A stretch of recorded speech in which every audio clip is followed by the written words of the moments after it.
45 empresarios, ¿cierto?, que defraudaron al fisco y que fueron investigados y que están hoy día con una acusación.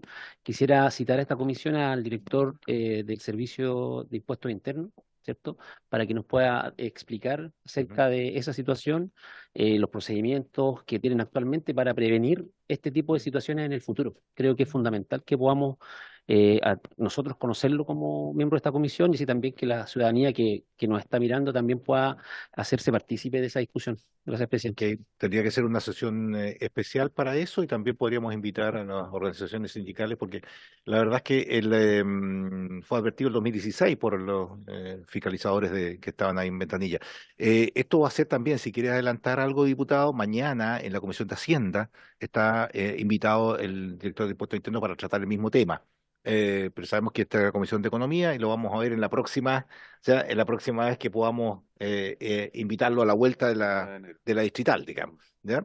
Pero vamos a hacer una sesión especial para eso, para no entorpecer la tramitación de los proyectos de ley. ¿Mm? Ya. Bien. Presidente, ¿yo puedo Sí, decir algo? diputada. Querido presidente, con mucho respeto y cariño, quiero decirle que yo no estoy de acuerdo con las sesiones fuera de las horas establecidas. Tenemos comisiones especiales investigadoras, la Comisión de Hacienda tenemos 2 días y yo ya lo he manifestado en esta comisión y en la Comisión de Hacienda que no puede ser que estemos citados eventualmente a la misma hora a más de una comisión, porque independiente que uno pueda tener reemplazo, uno por algo está en una comisión y quiere participar. Por lo mismo, yo quisiera reiterarle que no estoy de acuerdo con su planteamiento y segundo, pedirle que trabajemos en los horarios establecidos porque más de algún colega va a tener coincidencia con otra comisión y no corresponde. Solo eso. Ok. No, no se puede votar eso. No, eso ya estaba asignado. Ya estaba asignado. Pero es por el mes de enero, diputada, para su tranquilidad, en el mes de enero, nosotros tenemos las sesiones los días lunes para avanzar en el proyecto de CERNAC y vamos a votar en general a fines de enero, ese proyecto tal cual como está. ¿Y a qué hora ¿Eh? es? ¿Eh? ¿A qué hora es? A las 3 de la tarde. Pero primero no, sí, claro. Por lo tanto, nos quedarían 2 semanas después de esta y para votar en general. Y de ahí ya tienen todo febrero para hacer las indicaciones que corresponde para poder votarlas en marzo. ¿Mm? Bien, primero, bienvenidos a todos los invitados. Muchas gracias por venir. Don Héctor Sandoval, ¿está en online o está acá? No está. Roberto Sandoval. Don Héctor. Don Héctor Sandoval no está ahí. No, no está, ok. Está en el Zoom ahí. Don Andrés Sepúlveda, ¿está acá? Acá, perdón, Andrés, sí había llegado a tiempo. Hernán Calderón, ¿cómo está usted? Don Jaime Gallegos, ¿eh? Y Rodrigo Mujica, ¿cómo estás? Ya. González, con Flash. Ok. Bien, y la subsecretaria Javiera Pérez, muchas gracias por estar con nosotros, y el director de CERNAC, que también nos acompaña. Bien, La única petición de orden, presidente, que hemos recibido del señor Mujica, que solicitó exponer al final. perfecto. Eso es todo. Sí, no hay problema, no hay problema. Está en el mismo listado. Don Héctor Sandoval está. Héctor, ¿está en línea para iniciar? ¿Cómo está, diputado? Buenas tardes. Hola, Héctor. Tiene la palabra. Mire, yo estoy esperando que dejen ingresar a Carlos Boada porque él va a hacer la presentación a nombre de CONAPYME y la Confederación Nacional de Comercio Detallista de Chile. ¿Ingresó? Sí. Bien, Carlos, tiene la palabra. Ya, don Carlos. ¿Ingresó? Sí. Bueno, mientras agradecer la invitación, estimado diputado, y saludar a todos los diputados de la comisión. Muchas gracias. Bien, don Carlos Boada, tiene la palabra. Gracias, presidente. Si es posible, con compartir pantalla. Sí, está autorizado. Muchas gracias. Bien, la presentación de CONAPYME dice relación con los fundamentos del proyecto y si estos fundamentos del proyecto son atingentes respecto de las facultades y de la amplitud que se está dando a esta modificación. El proyecto se llama Mejora la protección de los derechos de las personas consumidoras en el ámbito de sus intereses individuales. Y como primer punto, tenemos que señalar que en la página 13 del proyecto se hace un reconocimiento que el 80% de los casos en el año 2022 quedó radicado exclusivamente en 100 empresas, todas ellas grandes empresas, o sea, del total de las grandes empresas, está radicado en el 0,05% de las empresas. Ese es el dato duro que presenta el proyecto. Y por lo tanto hay ciertas afirmaciones que no coinciden con lo que después se pide legislar. Primero, una supuesta simetría. Estamos hablando exclusivamente nosotros desde el punto de vista de las micro y de las pequeñas empresas. En el caso de las micros y pequeñas empresas no existe tal asimetría entre el que vende versus el que compra. Lo vamos a ver, está en la página 14 y vamos a ver de inmediato en detalle por qué. Segundo, se señala que el fallo del Tribunal Constitucional del año 2018 estaría superado en este proyecto, cosa que no es así, puesto que el fundamento es una supuesta muralla china, que se rompe esa muralla china porque se reconoce un recurso que es jerárquico y por lo tanto la máxima autoridad interna es la misma por el lado de la fiscalización que por el lado de la sanción. Se establece que la facultad sancionatoria por estas infracciones sería respecto de los intereses individuales, o sea, de los compradores finales. Pero en el caso de la micro y de la pequeña empresa no tiene justificación alguno el proyecto, eso lo encontramos en la página 10. Se establece, hay unas organizaciones que son las organizaciones de consumidores que han hecho un papel relevante en el país, pero esas asociaciones de consumidores defienden intereses colectivos. Por lo tanto, pensar que una micro o una pequeña empresa tenga como contraparte a estas asociaciones de consumidores que lo han hecho realmente bien, pero no están creadas para tener una representación en contra de micro y de pequeñas empresas, no tiene sentido alguno respecto a las micro o pequeñas empresas. Se dice que se da un tratamiento especial para las micro y pequeñas empresas en que habría sustitución de multa, pero vamos a ver de inmediato que el proyecto establece solamente una vez y además sujeto a condición, por lo tanto, la afirmación que se nos hace no es efectiva. Pasemos al primer punto, que es respecto de la asimetría. Ustedes tienen en pantalla, señor presidente, lo que son las microempresas 1, 2 y 3 y las pequeñas empresas 1, 2 y 3. En el caso de las microempresas 1, venden al mes 612.000 pesos, por lo tanto, aunque fuera un 100% de utilidad, estamos hablando de una persona que en el mejor de los casos tendría un ingreso de 612.000 pesos. No se entiende dónde habría asimetría respecto de un consumidor. En el caso de la microempresa 2, que nunca han tenido un 30% de utilidad, pero suponiendo que tuviesen un 30% de utilidad, llegaríamos a que tendrían una utilidad de 550.000 pesos, o sea, al borde de lo que es el ingreso mínimo. Por lo tanto, tampoco se presentaría la supuesta asimetría.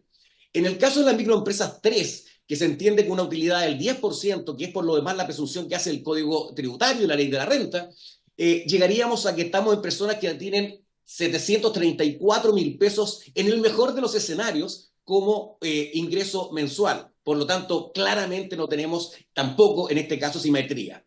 Hemos llegado hasta aquí, señor presidente, con el 73,47% de las microempresas. Entre las microempresas 1, 2 y 3 representan el 73,47% de todas las empresas. ¿Qué lógica tendría un CERNAC destinado a sancionar a este segmento? Seguimos con las pequeñas empresas 1 y con una rentabilidad del 8%, que es lo que se establece como tope. Estaríamos hablando de 1.200.000 pesos. Con las microempresas, perdón, con las pequeñas empresas 2, que estaríamos hablando de un tope de 1.800.000 pesos, y hasta ahí hemos llegado al 90% del total de las empresas del país. Por lo tanto, el argumento de la supuesta simetría entre el consumidor y el vendedor, a lo menos en lo que significa las microempresas y la pequeña empresa, no acepta argumento en ese sentido alguno. Las nuevas atribuciones, señor presidente, que se establecen, dicen relación, en la página 15 se establece, para proteger casos individuales. Pero ya hemos señalado que está para el año 2022 restringido a solo 100 empresas de las grandes empresas, que representan un porcentaje ínfimo de las grandes empresas. Por lo tanto, queda mucho terreno para que pueda trabajar un CERNAC en el resto, en el 99,95% del resto de las grandes empresas, antes de entrar a hablar de las micro y de las pequeñas empresas. Se dice que ya no habría juez y parte, pero hemos señalado que esta muralla china, como tiene un recurso jerárquico que está todo esto tratado en la página 17 con un subdirector de procedimientos sancionatorios, como llegamos con un jerárquico igual al número 1 de la institución, no existe tal muralla china. En el número 3 tenemos que estas causas pueden partir o de oficio o por denuncia. Se supone que estamos cautelando intereses privados, entonces no se entendería esta actuación de oficio, menos en el mundo de la micro y de la pequeña empresa. Esto es gravísimo. Delegación de facultades sancionatorias. Se da como una garantía que va a haber una autoridad relevante que podría hacer uso de estas facultades, pero acto seguido, en la página 19, nos encontramos con que esto es delegable. O sea, ¿dónde queda la garantía de una autoridad relevante si esta la puede delegar? Las sanciones. Tenemos multas, cese de la conducta, restricción de cobros, pero aquí viene lo grave, es una queda indeterminada. Imponer otras medidas. ¿Cuáles son otras medidas? Ustedes lo van a encontrar en la página 19 del proyecto a lo que nos estamos haciendo referencia. Por lo tanto, aquí no habría límite respecto de esa atribución. Habíamos adelantado que los recursos que establece el proyecto son el de repulsión, que es el tradicional en materia administrativa, pero también el jerárquico. Y eso es lo que lleva a sostener que no existe ninguna posibilidad de una muralla china cuando se reconoce que el jerárquico llega hasta la misma autoridad. Invitamos al señor presidente y a todos los miembros de la comisión a que analicen este punto que es el supuesto incentivo. Y el incentivo que se establece aquí sería, primero, una reducción de la multa de un 80%, pero miren cuándo ocupa. Después de la resolución de inicio y antes de la presentación de los descargos. Y se dice que es una reducción de la multa, pero si ni siquiera hemos entrado al procedimiento sancionatorio todavía. O sea, ¿dónde está el incentivo? ¿Cómo se puede hablar de una condonación de una multa si todavía no hemos llegado a la etapa de la multa? Lo mismo pasa en el caso número 2 del 50%, lo mismo pasa en el caso número 3 del 35%, y lo mismo pasa en el caso último del 10%, que es después de los 10 días hábiles siguientes a la resolución del término y antes de los 10 días hábiles siguientes a que la resolución quede firme si todavía no había sanción, y ese sería el supuesto incentivo. Claramente no corresponde a esa institución. Vámonos derechamente a lo que nos convoca, micro y pequeñas empresas. Entonces se dice, no se preocupen, las micro y pequeñas empresas no tienen que tener miedo porque tienen un tratamiento especial. Pero en destacado, ustedes leen en la lámina, siempre que no concurra alguna circunstancia agravante. Por lo tanto, ni siquiera es un derecho, sino que es un derecho condicionado. Queremos recordarle a esta ilustrísima comisión que cuando se trató en el Congreso la ley de delito económico, esto ya fue analizado, pero en muchas horas, y se llegó a la conclusión en el artículo 6 de la ley de delito económico que no había lógica para afectar a las micro y pequeñas empresas, y se las dejó fuera. Aquí tenemos un proceso sancionatorio que es en la misma lógica de los delitos económicos. No tiene ningún sentido incorporar en esta normativa a las micro y a las pequeñas empresas. Se establece que la primera multa sería cambiada, permutada por una calificación, y que respecto a la segunda habría una condonación del 70%, pero un kiosco, un boliche de esquina que tiene a todo el barrio de posibles clientes entenderán que los conflictos son naturales, pero ahí no hay un problema de asimetría, hay un problema de relaciones. No se necesita a la CERNAC arriba y tampoco a esta gran organización de defensa de los consumidores, que tiene lógica contra los grandes operadores, las grandes empresas, pero no tiene ninguna lógica respecto de lo que son las micro y de las pequeñas empresas. Respecto a los de reclamos, recuerden que hay una especie de predenuncia en el reclamo, y en esta parte se establece que si se llega a acuerdo y no se cumple este acuerdo, habría una sanción. Esta es una invitación a ser informal, no hay para qué meterse a la formalidad si este es riesgo. Segundo, si no se responde un reclamo, el solo no responder un reclamo, que una persona de un negocio de la esquina no tiene asesoría ninguna para saber cómo lo tiene que hacer, tiene una sanción por no haber cumplido dentro de esos plazos. Esta lógica no cuadra con las micro y con las pequeñas empresas. Respecto de las obligaciones de postventa, Misma cosa, no hay infraestructura en las microempresas, por favor. Estamos hablando de que el 73% son microempresas. No tienen esta estructura. La lógica de esta ley no piensa en los micro y los pequeños empresarios. Y respecto a las cobranzas judiciales y ciertos límites, solo decir que aquí hay una contradicción evidente con lo del artículo 31, número 4 de la ley de impuesto a la renta, porque ahí hay una obligación de llevar adelante ciertos actos de cobranza para castigar los créditos, pero con estas limitaciones no se va a poder cumplir con esa obligación. Respecto de lo que está en verde, que nos vamos a saltar, son cosas buenas del proyecto y hacemos presente esas cosas buenas y las hemos destacado en verde porque son realmente cosas que se debiera llevar adelante claramente. Respecto a lo que es el trato digno, de nuevo, es una declaración genérica y por lo tanto, ¿cuál es el límite de esa declaración genérica? Un micro o pequeño empresario está calificado, tiene la posibilidad, la estructura para poder entrar en estas disquisiciones, tiene lógica que el CERNAC tenga facultades para perseguir y sancionar en la microempresa esto. Respecto de la publicidad, que no sea sexista, lo mismo, ¿cuál es el límite? ¿Dónde está la micro y pequeña empresa vinculado en estas materias? Respecto del periodo de enfriamiento, no nos vamos a referir al mercado de Fourier tampoco, porque sobre todo en el último punto estamos absolutamente de acuerdo. Aquí la Fiscalía ya lo dijo en su oportunidad que era una recomendación y la ley lo recoge y por lo tanto creemos que es una buena cosa que está haciendo este proyecto. Aquí tenemos un problema serio. Lo que es la extensión del principio pro consumidor. Esto descansa sobre la lógica de que aquí hay un desbalance absoluto entre el vendedor y el consumidor, o el prestador del servicio y el consumidor. Y por eso que se crea este principio pro consumidor. Pero de nuevo, si no hay esta discrepancia, si no hay este desbalance entre el micro y pequeño empresario y el consumidor, ¿cuál es la lógica de que se aplique esto respecto de la micro y pequeña empresa? Y aquí se establece que ya hasta en lo procedimental hay una... aquí está la ley para el consumidor, está el mecanismo de defensa para el consumidor, las organizaciones de consumidores para el consumidor, y el micro y el pequeño empresario, ¿dónde están? Tenemos un grave problema, tenemos más informales que formales dentro de la microempresa, y queremos hacer una ley para que sigamos teniendo aún más informales.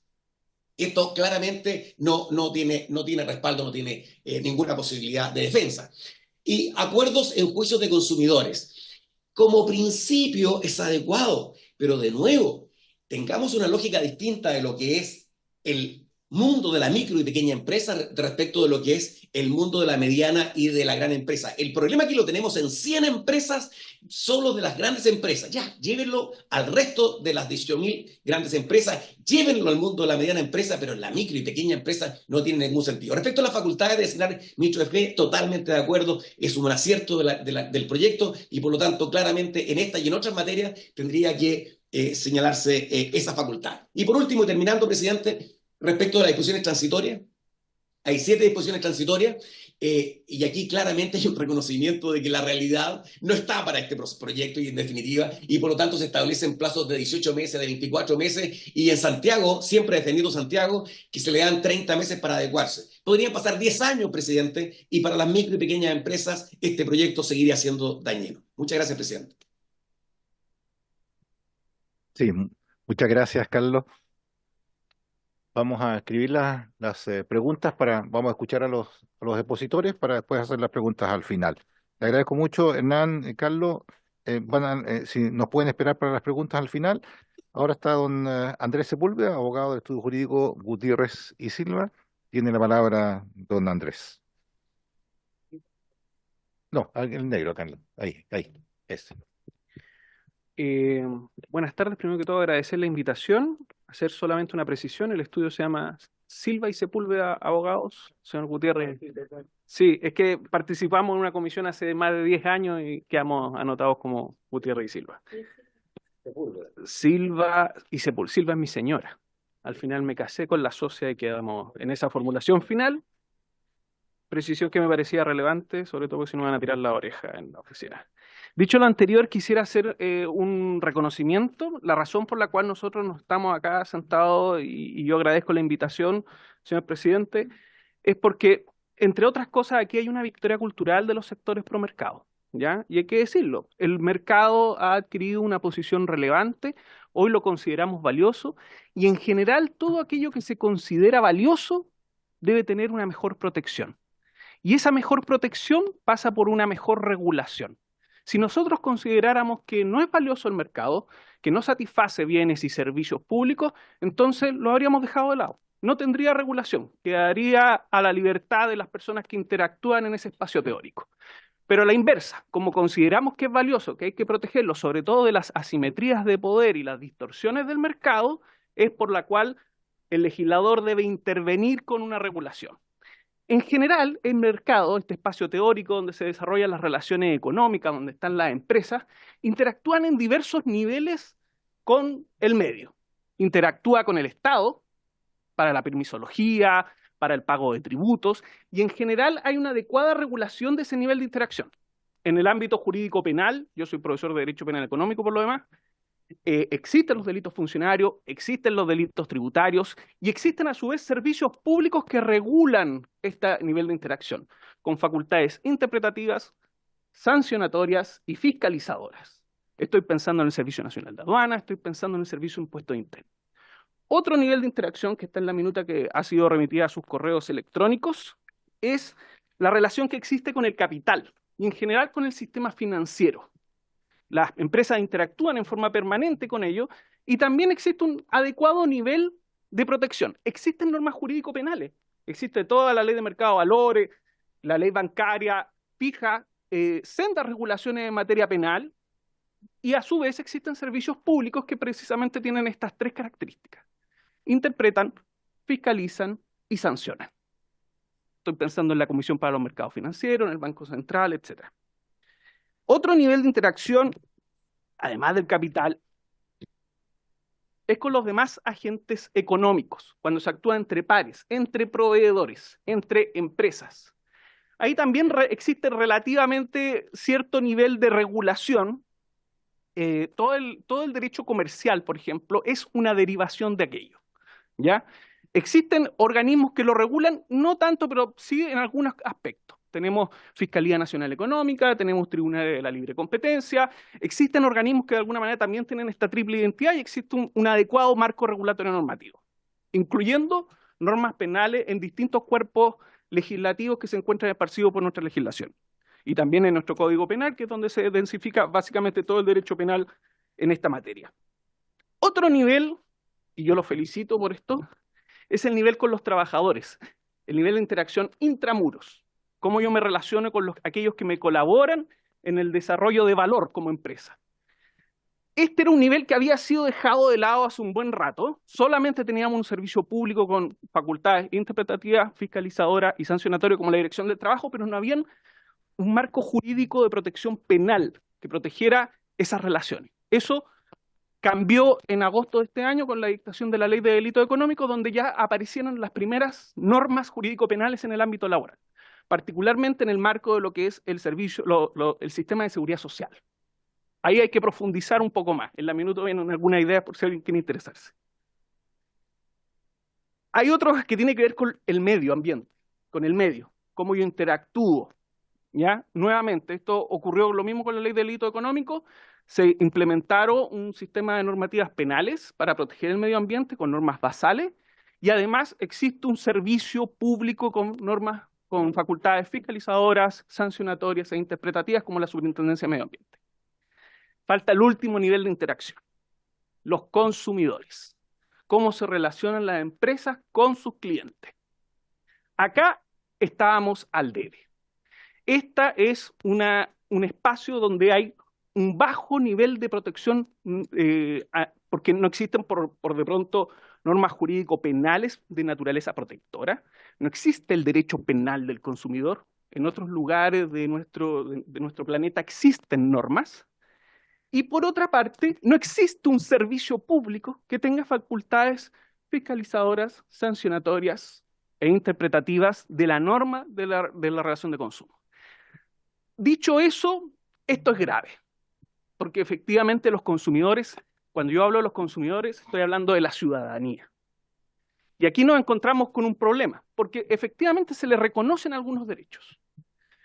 Pero esos derechos, para hacerse efectivos, son extraordinariamente costosos. Eso es lo que nosotros en derecho conocemos como el costo de transacción, lo que a mí me cuesta reclamar.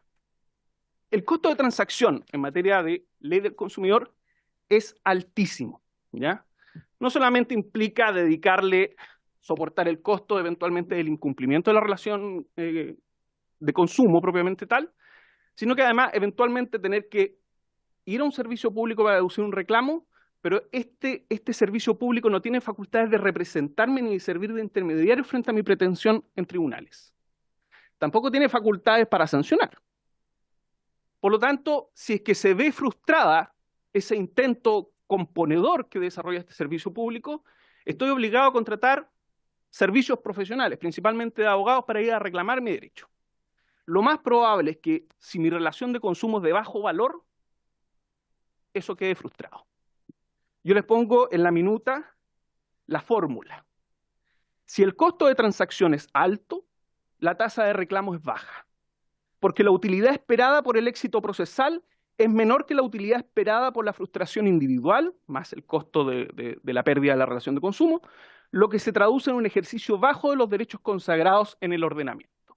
Y a la inversa, si el costo de transacción es bajo, o sea, si a mí me cuesta poco ir a reclamar, la tasa de reclamo es alta, porque la utilidad esperada por el éxito procesal es mayor que la utilidad esperada por la frustración individual, lo que se traduce en ejercicio alto de los derechos consagrados en el ordenamiento.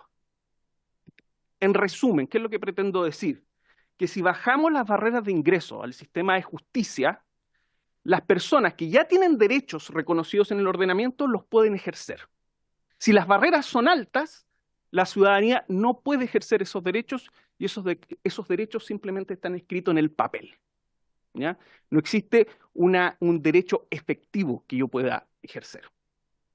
Por lo tanto, la tarea pendiente acá es bajar esos costos de transacción. Y en el mundo hay dos formas de bajar el costo de transacción. La fórmula que utiliza la tradición angloamericana es subir la ganancia esperada, vale decir, establecer indemnizaciones punitivas que vayan más allá de la mera compensación del daño que me produjo el incumplimiento de la relación de consumo.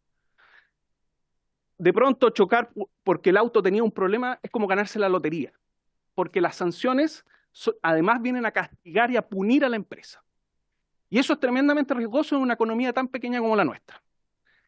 La segunda alternativa es crear servicios públicos que tengan facultades interpretativas, fiscalizadoras y sancionatorias que puedan intermediar en la pretensión que les signifique un acceso gratuito a un servicio de justicia e invertir el costo de reclamo en la empresa. Si no le gustó la multa, la resolución administrativa, que vaya él a tribunales y él incurra en los costos de judicializar ese asunto.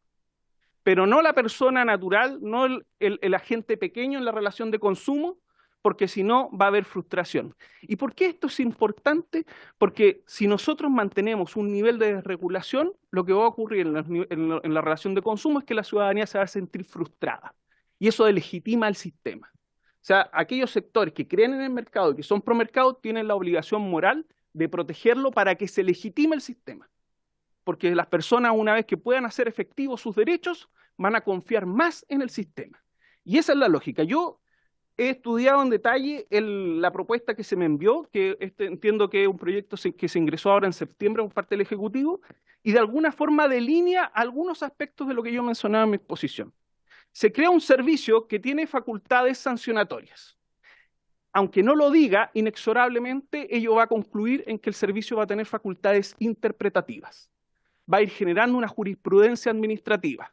Está llamado y convocado a interpretar la norma y determinar cuándo existe o no existe incumplimiento. Y eso le va a exigir al servicio, a su vez, completar aquellos aspectos, criterios, factores que sean determinantes para verificar si ese incumplimiento se materializa o no. O sea, tiene facultades interpretativas, aunque no lo digamos, ¿ya? Lo que no tiene es facultades fiscalizatorias.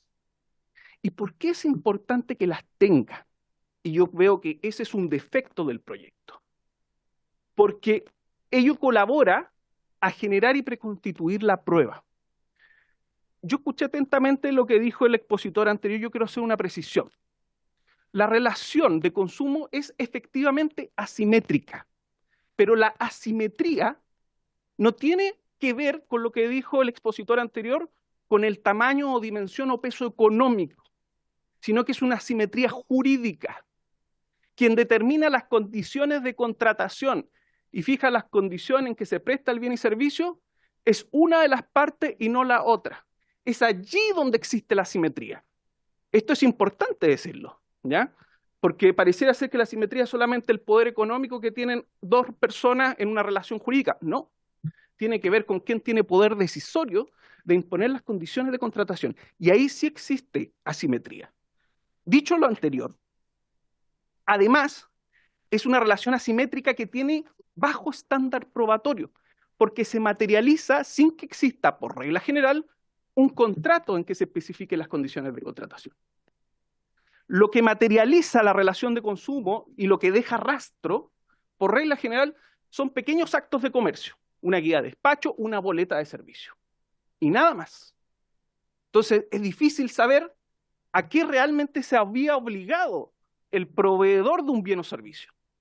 Por lo tanto, la fijación de un criterio pro consumidor, como viene establecido en la ley, o otorgarle facultades fiscalizadoras a un servicio como un CERNAC, es positivo porque permite realmente hacer efectivo y que la posibilidad de éxito en el contexto de un proceso sancionatorio aumente. Y nuevamente eso repercute en que sea mucho más legítimo el sistema. Yo quisiera terminar y concluir con un solo dato adicional. Y perdonen si me he extendido demasiado. La mentira como instrumento para cometer delitos existe. Está ampliamente reconocido en nuestro derecho. Tenemos el delito de perjurio, delito de injuria y calumnia, delito de amenaza, tenemos todo el mundo de las falsedades del Código Penal y de los distintos cuerpos normativos en sus distintas dimensiones. Mentirle a la gente puede ser delito, pero por alguna razón que yo no entiendo, mentirle a los consumidores no es delito. Sobre todo cuando la mentira es deliberada. Estoy hablando de la publicidad engañosa. La publicidad engañosa que puede tener efectos sistémicos, porque la publicidad engañosa va dirigida a todas las personas, por regla general. Estamos hablando de relaciones de consumo masivas, ¿ya? Y fíjense ustedes que no es constitutiva de delito, pero tiene la misma estructura de una estafa. Y aún así, no es delito. Yo invito a esta comisión a mejorar el proyecto, introduciendo una primera norma jurídico-penal de naturaleza protectora, generar el tipo penal general de publicidad engañosa a sabiendas, porque es lo más parecido a una estafa, e imponerle al servicio la obligatoriedad de tener que denunciar dentro de 48 horas, tal como lo plantea el artículo 175 del Código Procesal Penal, e incorporar esa tipología penal en el marco de la ley 21.595 de delito económico, puede ser de segunda o tercera categoría, de tal manera de integrar todo lo que tiene que ver con cómo yo difundo la información y cuál es el contenido de la publicidad en el ofrecimiento de bienes y servicios dentro de los planes preventivos de las empresas. Cosa de tal manera que las empresas puedan controlar de mejor manera o tengan incentivos para controlar de mejor manera la información final que le llega a los consumidores. Y eso, la suma de todos los factores que yo he indicado, inexorablemente va a terminar en generar un cambio cultural a nivel empresarial y que puede ser muy beneficioso para este país. Muchas gracias a todos por su atención. Muchas gracias.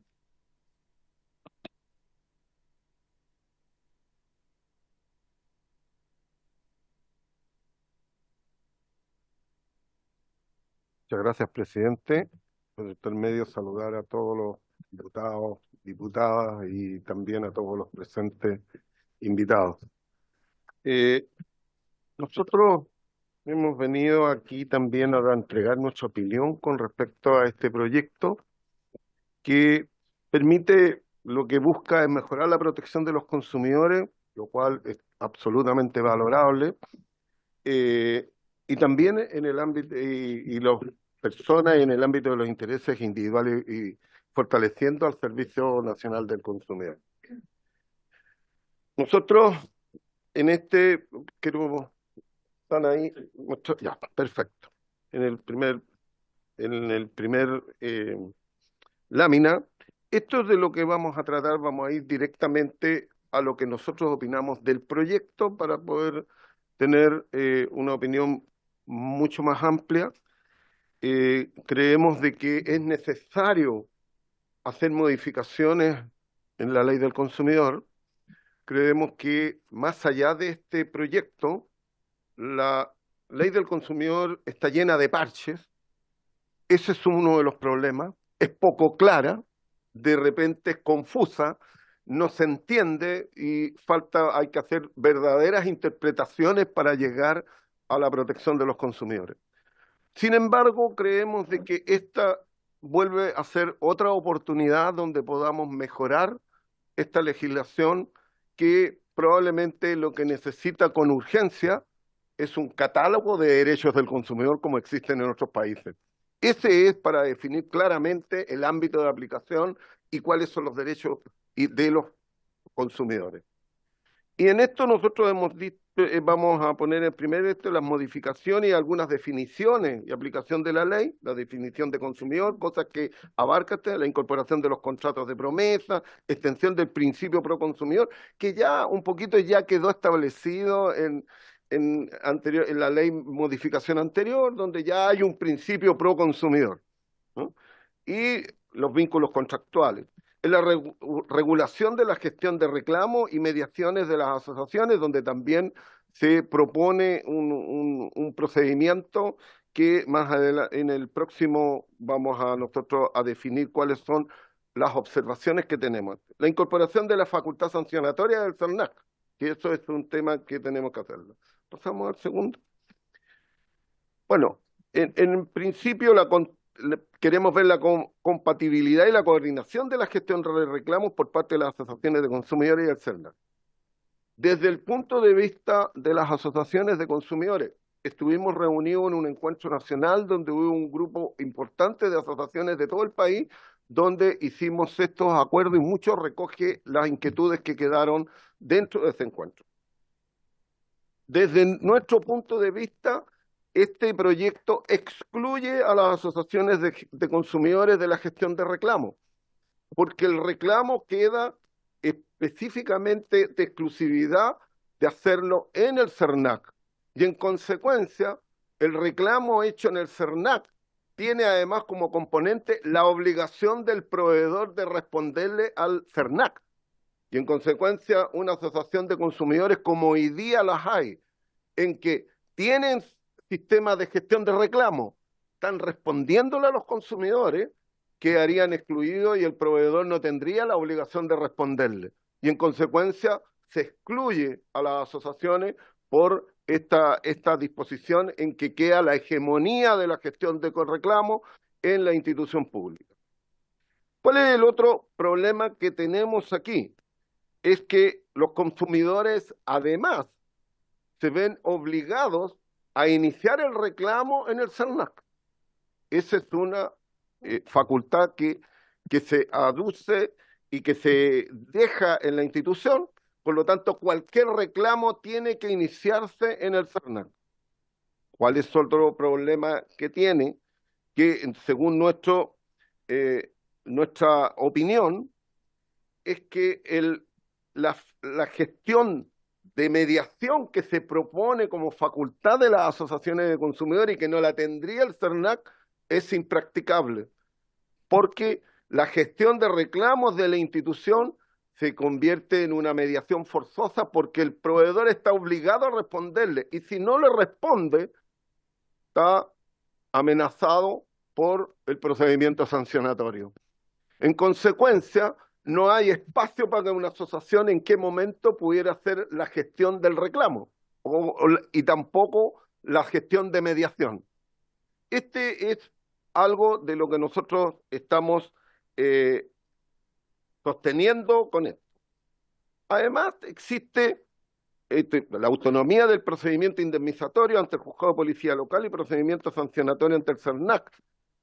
Como el consumidor está obligado a presentar el reclamo ante el CERNAC, el consumidor pierde el derecho a elegir qué procedimiento le es más conveniente. Y aquí muchos consumidores probablemente van a querer que haya un procedimiento sancionatorio y restitutorio, pero otros quieren indemnizatorio. Y en el procedimiento indemnizatorio, el consumidor va a tener que el procedimiento ante la institución pública termine, el cual además es apelable, que podría extenderse no solamente por 6 meses, 1 año, y podría ir al juzgado, al JPL, la primera apelación, podría ir a la Corte de Apelaciones y podría llegar eventualmente a la Corte Suprema. Son los procedimientos que existen por temas de apelación. Y en consecuencia, ese consumidor va a seguir esperando para poder iniciar la demanda indemnizatoria, que podría él requerir, decir, mire, yo quiero la indemnización, quiero el daño moral y quiero el daño, todo el daño emergente, y también podría eventualmente el lucro cesante, que podría también eventual. Y aquí nos estamos poniendo en un caso bien específico para compararlo. No es lo mismo un consumidor que tiene un daño de 40.000 pesos con uno que le robaron el auto en el supermercado. No es lo mismo. Ese consumidor del supermercado quiere indemnización, quiere el daño moral que le provocaron y también el lucro cesante que eventualmente pudo quedar. Y esto no lo considera el proyecto porque lo deja que tiene que obligatoriamente iniciar el procedimiento en la institución pública, y una vez que termine ese procedimiento podría recién hacer valer su derecho indemnizatorio. Esto es parte de lo que nosotros hemos dicho, que estos son temas que hay que resolverlos. Con respecto al fortalecimiento de las asociaciones de consumidores, la verdad es que ha sido bastante traumático la forma en que se han fortalecido los mecanismos para fortalecer a las asociaciones de consumidores. De verdad, para que las asociaciones de consumidores puedan fortalecerse, tiene que haber una política pública, tiene que haber además la voluntad de llevar adelante para que los recursos que tiene un fondo concursable, que es bastante chiquitito, 550 millones para casi una decena de hubieron en su momento 140 asociaciones, hoy día deben haber 30 que están postulando a proyectos para poder llevar a cabo. Pero la gestión del fondo concursable, la verdad, no es de las mejores. Las asociaciones de consumidores, como yo lo he dicho muchas veces, el año tiene solamente 6 meses, porque hay 6 meses de tramitación para que puedan recibir esos fondos. Imposible que una asociación de consumidores pueda desarrollarse o fortalecerse si va a recibir los recursos solamente 6 meses y un porcentaje de lo que va a operar. Esto es parte de lo que nosotros, yo creo que esto en el fortalecimiento de las asociaciones necesitamos profundizarlo. Creo que hay maneras de hacer proyectos, y creo que voy a dejar el segundo aspecto, los aspectos positivos del proyecto que queremos relevar, es por parte de Antonio Olivares, abogado de CONADEC. Buenas tardes, presidente. Muchas gracias. Bueno, Yo quisiera abordar, bueno, Hernán recién hablaba de los aspectos a mejorar del proyecto, ¿no? Yo quisiera abordar estos 7 puntos que son aspectos positivos del proyecto. O sea, lo que nosotros vemos aquí son verdaderos avances en la protección de los derechos de los consumidores, tanto en materia individual como en materia colectiva, que no era, desde luego, uno de los propósitos propiamente tal declarados del proyecto. Entonces, lo primero es que uno ve un avance cuando se resta el requisito de la onerosidad como un elemento de la relación de consumo, ¿no? Lo que veíamos es que en la actual definición de consumidor se requiere que el acto jurídico sea oneroso. Esto quiere decir que haya un beneficio para ambas partes, pero finalmente que se pague un precio por el servicio que se está prestando. Sin embargo, veíamos también un avance de la jurisprudencia a que en actos gratuitos también se aplicara la ley del consumidor. Dar ejemplos, el simple hecho de estacionarse en un centro comercial sin comprar un producto también hizo que se extendiera la aplicación de la ley, y es desde luego eso un avance que uno ve en el proyecto. Lo segundo es que se amplíe el ámbito de aplicación, ¿no? Hay el artículo 2, nosotros lo hemos conversado, lo hemos propuesto varias veces, debiera ser eliminado. Bastaría con que tuviéramos un consumidor y un proveedor para que se aplicara la ley. Sin embargo, esta restricción que uno encuentra, que hay ámbitos en los que se aplica y ámbitos en los que se excluye la ley, aquí también vemos un avance con que se incorporen los contratos de promesa, que también responde a lo que venía haciendo la jurisprudencia, aplicarlo a estos casos en los que se veían afectados los consumidores sin que hubiese una compraventa, sino solamente una promesa de venta de inmuebles. La extensión del principio proconsumidor. El año 2021 se dicta la ley proconsumidor, un avance en la regulación sustancial de los derechos de los consumidores, y aquí vemos un avance procesal. Hoy día lo vamos a extender a la aplicación de la ley procesal también, y por lo tanto cuando estemos en un juicio colectivo donde también vemos la simetría en la litigación, vemos aquí que hay un avance, se incorporan nuevas cláusulas abusivas, desde luego un avance, se reconoce la responsabilidad de intermediarios, otra situación que la jurisprudencia había ido extendiendo, muy tratada por encima de la ley del consumidor. Hoy día lo vemos, más aún cuando marketplace y una serie de situaciones en las que hay intermediarios, empieza a ser más frecuente la interacción con el consumidor. El sexto punto, quizás el que más ha sido costoso en materia de juicios colectivos, cuando demandamos daños de consumidores a propósito de colusiones. La exigencia o la supuesta exigencia de un vínculo contractual para que se puedan ejercer estas acciones de interés colectivo hoy día se descarta, y lo que declara el proyecto es que no viene a eliminar ese requisito, sino que reconoce que ese nunca ha sido un requisito, sobre todo para acciones de interés difuso, y por supuesto que sacarlo, quitarlo de la redacción de la ley del consumidor es un avance, porque este ha sido siempre un límite en la litigación en materia de consumo. Y el séptimo punto, ¿no? Es que el proyecto, sabemos, ¿no? La incorporación de un procedimiento sancionatorio, de la facultad sancionatoria, responde a un diagnóstico que es común y que compartimos con ADECO.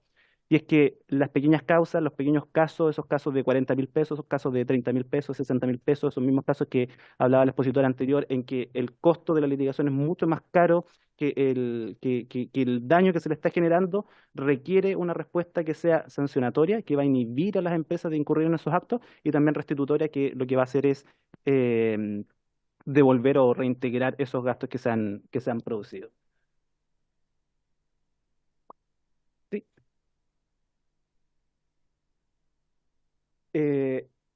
Y lo otro, y aquí como cuarto aspecto, este también lo voy a exponer yo, después le devuelvo la palabra a Hernán, es que hay ciertas materias que nosotros consideramos que no se incluyeron en el proyecto y que eran bastante necesarias, las que podríamos avanzar, ¿no?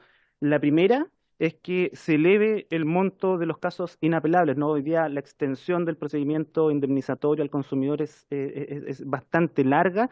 Un consumidor que decide judicializar obtiene una respuesta varios años después, y por lo tanto nosotros lo que proponemos es que los casos inapelables suban a 50 UTM y no 25 como está hoy día. Se aumentó de 10 a 25 hace algunos años. Sería bueno que este monto se eleve.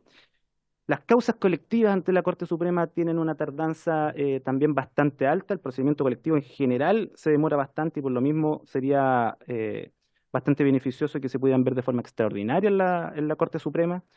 La condena en costas, ¿no? Hoy día el único que que podría llegar a obtener una sanción por la litigación en materia de consumo son las asociaciones de consumidores, ¿no? Que les pueden declarar su demanda temeraria.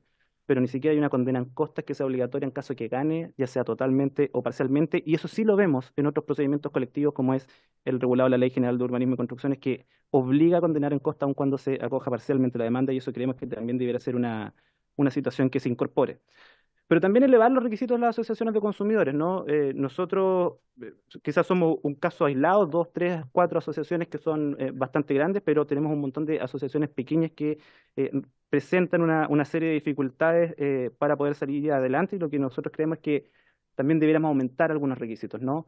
Que se exija un trabajo demostrable de las asociaciones hacia los consumidores, que para poder demandar colectivamente se requiera un mayor tiempo de existencia de estas asociaciones. Y bueno, que se elimine desde luego la declaración de temeridad de la demanda como una sanción a la litigación de las asociaciones.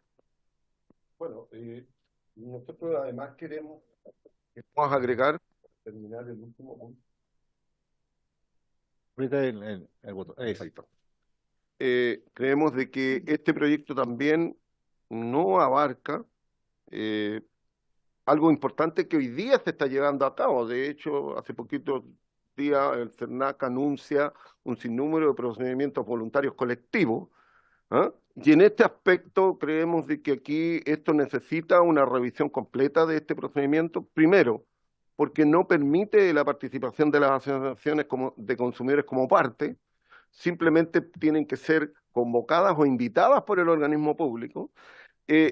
La obligación de dar curso a denuncias fundadas presentadas por las asociaciones de consumidores. Hasta el momento no hay procedimientos voluntarios que hayan sido iniciados y solicitados por las asociaciones de consumidores, y además que tiene una situación bastante compleja. Las asociaciones de consumidores aportan los antecedentes para abrir un procedimiento voluntario colectivo, y eso pasa a ser propiedad del organismo público, quien se reserva incluso el derecho a hacer la demanda colectiva posteriormente, cuando los antecedentes no le corresponden.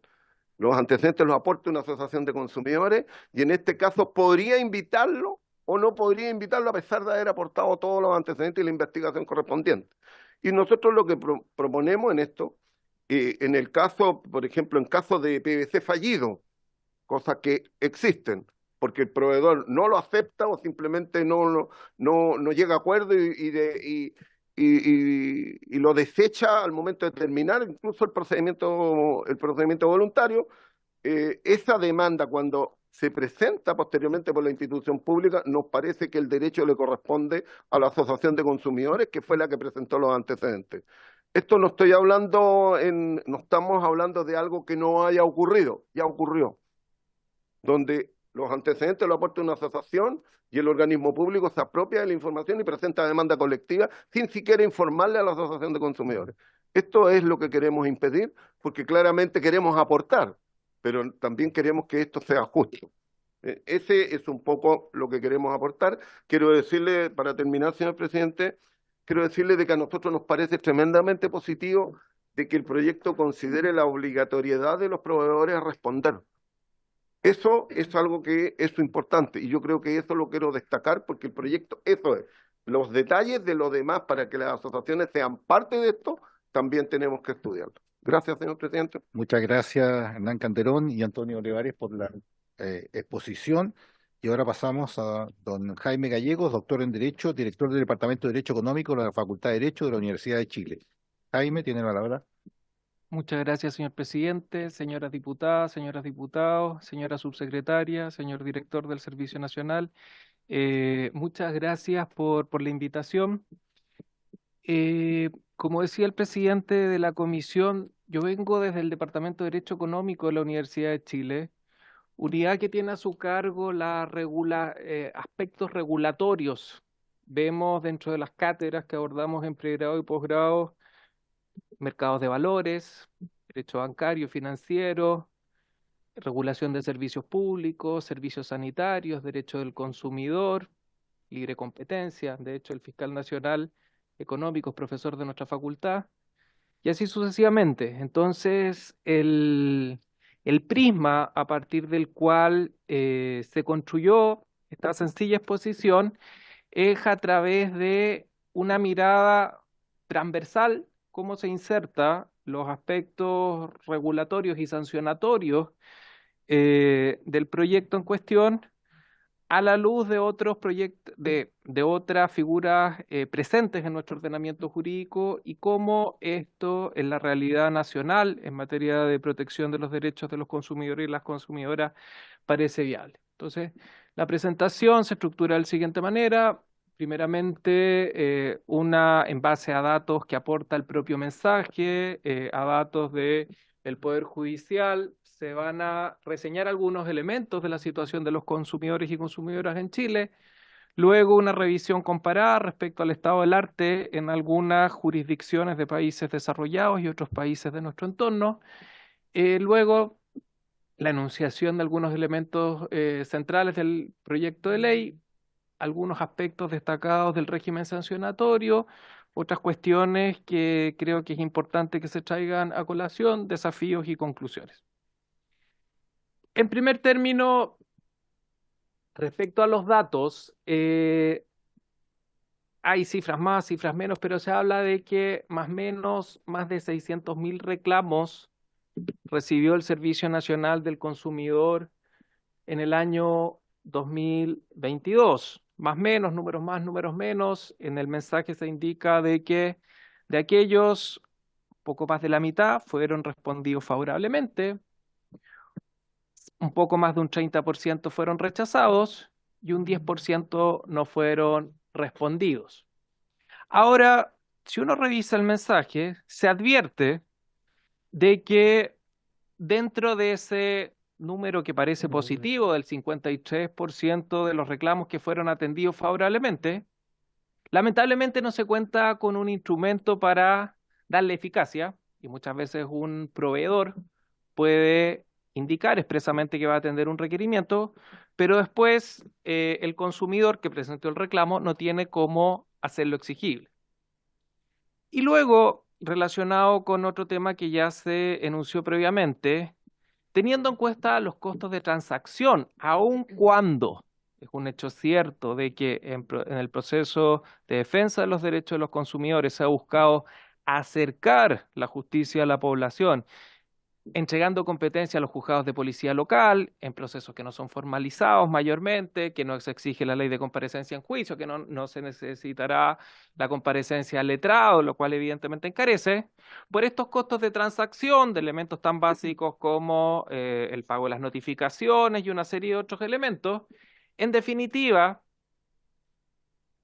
las causas que llegan a policía local son alrededor de 10.000 anuales.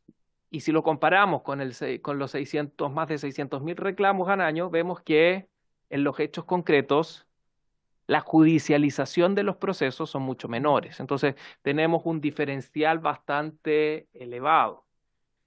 En ese sentido, también es importante destacar que, como hace el proyecto, los reclamos fundamentalmente se centralizan en determinadas empresas bastante grandes que, desde luego, pareciera que se incumplen, no están teniendo hoy día mecanismos disuasorios para no seguir incumpliendo los derechos, este catálogo del artículo 3 y del inciso segundo del artículo 3 que se ha ido estableciendo en nuestro ordenamiento. Y en ese sentido, como se mencionó, la legislación del consumidor parece bastante desordenada. Tenemos un DFL3 que le faltan letras, le faltan números, es bastante de repente inconexo. Y hemos tenido sucesivas modificaciones.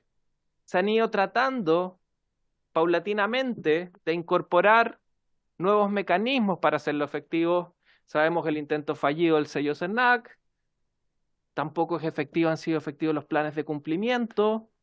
Tenemos este principio pro consumidor, que puede ser una caja de Pandora, es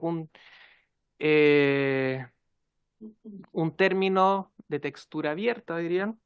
Entonces tenemos que paulatinamente el legislador, frente a un sentir ciudadano de protección o de ineficacia del ordenamiento, paulatinamente ha ido incorporando nuevos derechos, nuevos deberes, pero aún así parece ser ineficiente. Y por tanto, la posibilidad de que con un sistema de sanciones administrativas se busque incentivar el cumplimiento de la normativa, preliminarmente, a juicio de quien les habla, parece algo positivo. Siguiente, por favor. Ahora, mirado desde un punto de vista comparado, no es una particularidad del derecho chileno el que el derecho del consumidor paulatinamente cobre mayor relevancia. En general, hemos visto en derecho comparado que se ha ido una tendencia de constitucionalizar el derecho del consumidor. Y al contrario, nosotros somos la excepción a la regla. Chile es uno de los pocos países que no lo tiene a nivel constitucional. Aquí no estamos hablando ni de Venezuela ni de Nicaragua. Estamos hablando de países que siguen economías abiertas, economías de mercado, claramente, que buscan proteger a sus consumidores y que es un prerequisito básico del buen funcionamiento del mercado. Es el contrapunto de esta libre iniciativa económica del artículo 19, número 21. Que todos respetemos las reglas, es un prerequisito. Entonces, como les digo, a nivel europeo está bastante uniformada, hay reglamentos, hay directivas. A nivel latinoamericano, en la mayoría de las constituciones, si no me equivoco, Uruguay y Chile son los únicos países que no tienen reconocimiento en sede constitucional. Pero entonces este bien jurídico protegido debe ser cautelado, y según lo que les exponía en la diapositiva anterior, parece que aún no logra los grados de eficiencia que lleva a que paulatinamente el legislador vaya introduciendo modificaciones. Ahora, no, por favor, sigamos. La OECD también ha sido una promotora La OECD, que tampoco es Corea del Norte, ¿no es cierto? La OECD también ha sido una promotora de que se reconozcan los derechos de los consumidores. Recordemos que cuando Chile se incorporó a este club de países desarrollados en los años 2010, una de las exigencias fue que se incorporasen derechos de los consumidores en materia financiera. Entonces, hay que tener en cuenta que prerequisitos y condiciones para el buen funcionamiento del mercado es un resguardo de los derechos de los consumidores. Y también traigo un instrumento reciente, unas directrices de Naciones Unidas, que nos habla que los Estados miembros deben alentar el establecimiento de mecanismos justos, efectivos, y acá es yo creo que donde estamos en debe, transparentes e imparciales para atender las reclamaciones de los consumidores por medios administrativos, el destacado es nuestro, judiciales y alternativos de solución de controversia. Y como se señala en el mensaje, en los países desarrollados de G7 se reconoce la figura de regímenes sancionatorios administrativos, con la salvedad del Reino Unido, y también en nuestro sur global, en países de la región, reitero, no es Nicaragua, no es Venezuela, sino que países con economías abiertas como Perú, Colombia, países con los cuales estamos integrados económicamente, al menos conceptualmente a través de la Alianza del Pacífico, también la agencia regulatoria cuenta con atribuciones en esta materia. Entonces no es una excentricidad lo que se está proponiendo con este proyecto. Adelante, por favor. Entonces, bueno, dicho lo anterior, el eje de esta presentación revisará algunos aspectos del régimen sancionatorio, un derecho transversal, fundamentalmente que es el derecho postventa. Tenemos una serie de otros derechos específicos que podemos conversar con posterioridad, y luego la vacancia legal que va diferida en el tiempo. Siguiente, por favor. El régimen sancionatorio, evidentemente todos ustedes leyeron, está en el fondo para tratar de recordar y destacar algunos elementos y que guarda consistencia. Nosotros sabemos que hay entidades fiscalizadoras, administrativas, que imponen sanciones, y esto tampoco es una excentricidad. La Comisión para el Mercado Financiero, las superintendencias sectoriales, la Unidad de Análisis Financiero. Y fíjense que esta asimetría, esta posición que en la primera presentación se nos hacía presente de que habría muchos proveedores que no tendrían la capacidad de atender o dar respuesta a los requerimientos de la normativa.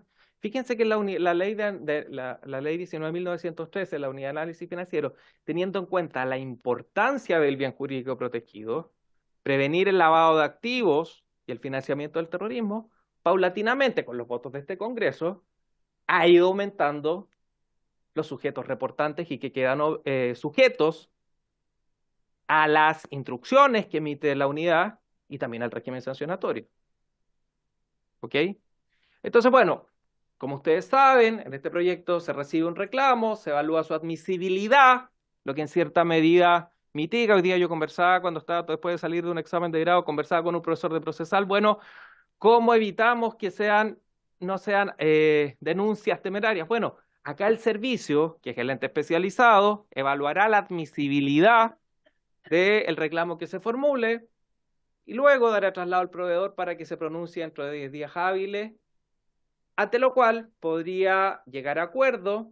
Si hay una respuesta positiva, se da eficacia a ese acuerdo en el sentido que se le brinda el carácter de una transacción y por tanto tiene mérito ejecutivo, lo que permite que se pueda iniciar un proceso mucho más rápido para procurar su cumplimiento.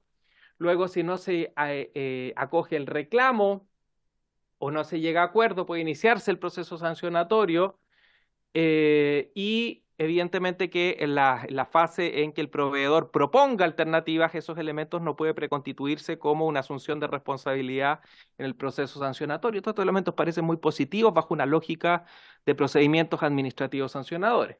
Y luego, si no se responde el reclamo, puede iniciarse el proceso sancionatorio también. Bueno, la inacción, acá partimos de la base cuando se define en la Ley de Protección del Consumidor a los proveedores.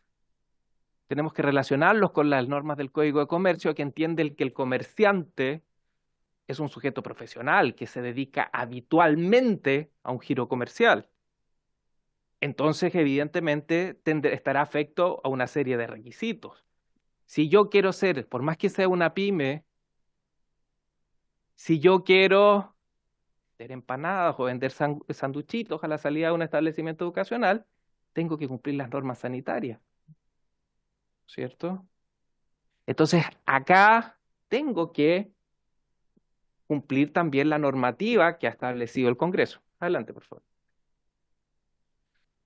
En lo que se refiere a un régimen favorable a micro y pequeñas empresas, ¿no es cierto? Vemos que se sustituyen ciertas multas, hay rebajas, facilidades para el pago, que puede quedar diferido.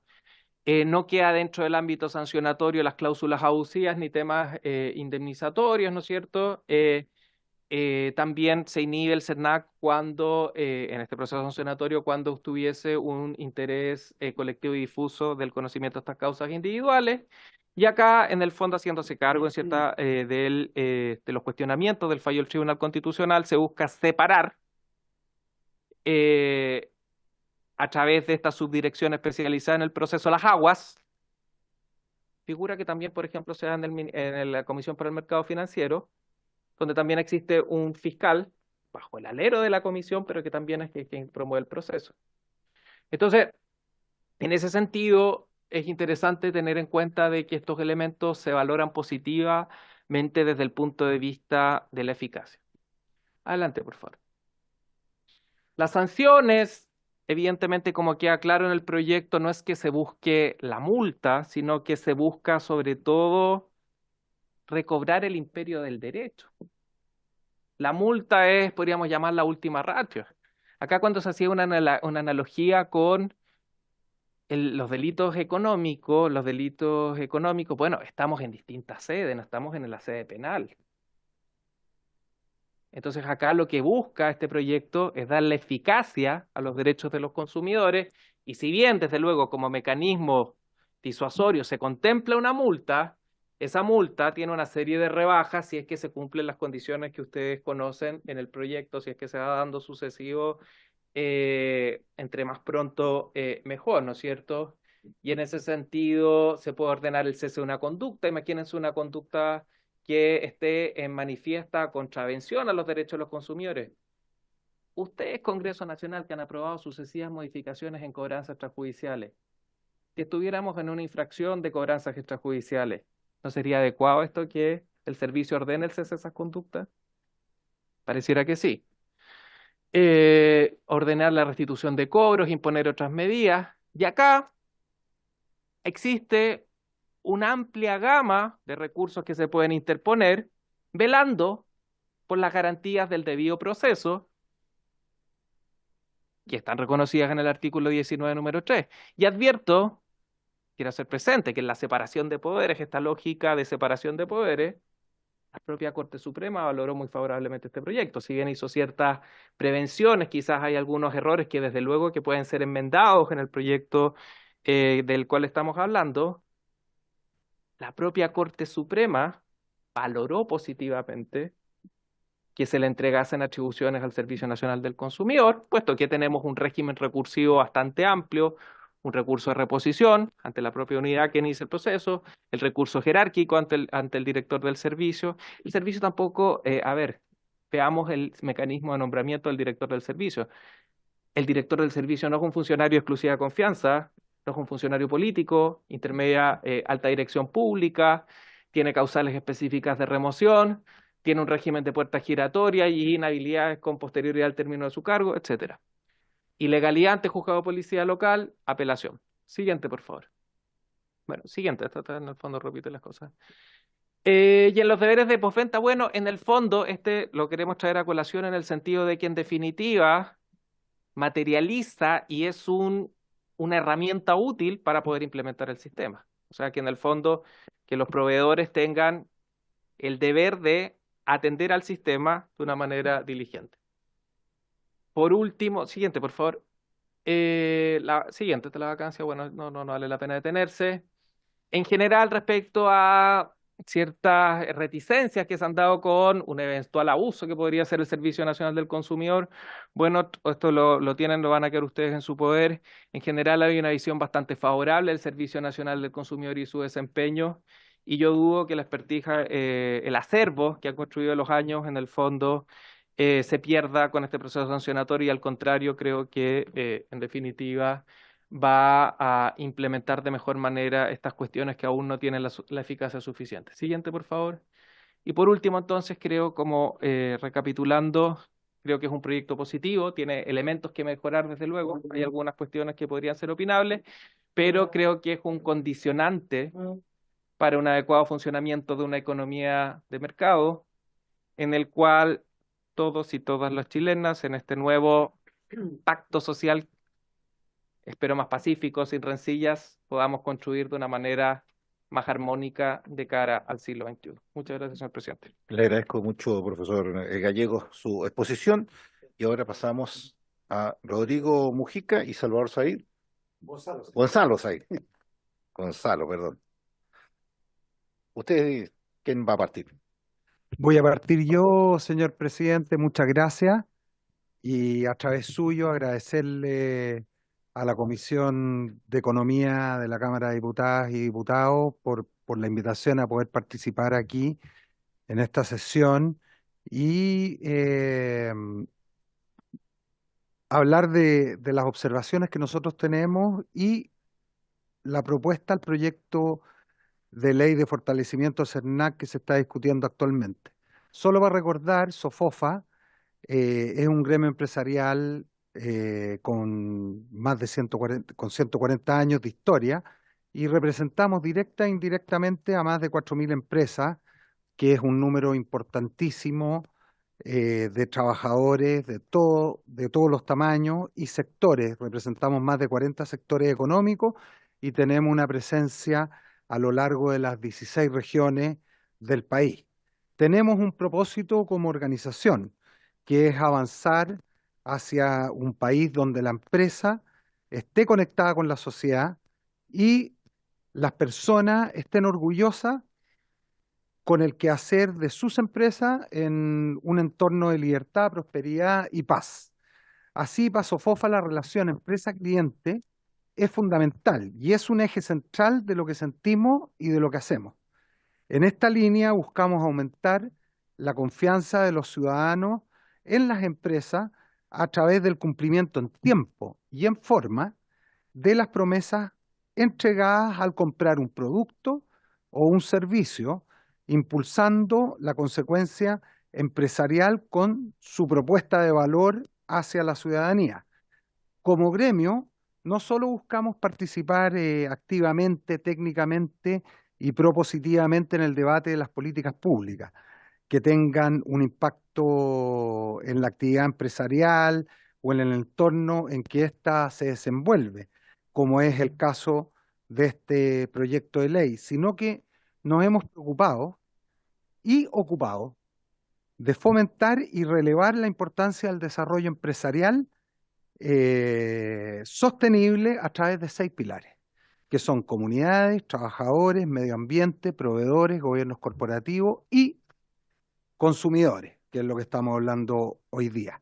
Y entre los diversos proyectos y líneas de trabajo, acciones y hitos relacionados para fortalecer esa relación entre la empresa y los consumidores, destacan en el último año las siguientes iniciativas que quería compartir.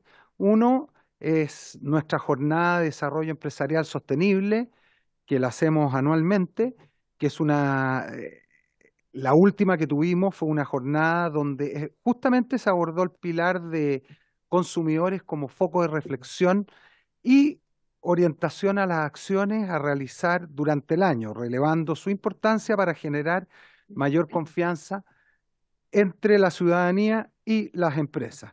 Segundo, iniciamos el proyecto SOFOFA CX, que es Consumer Experience o Experiencia del Consumidor, donde hemos conformado un grupo de trabajo compuesto por ejecutivos de empresas, asociaciones de consumidores, donde también participa CONADECU, y representantes de la academia, que también tenemos hoy presente, en donde se desarrolló un decálogo orientado para la resolución de reclamos y se encuentra en desarrollo en estos momentos un manual de buenas prácticas para poder mejorar esa experiencia del consumidor.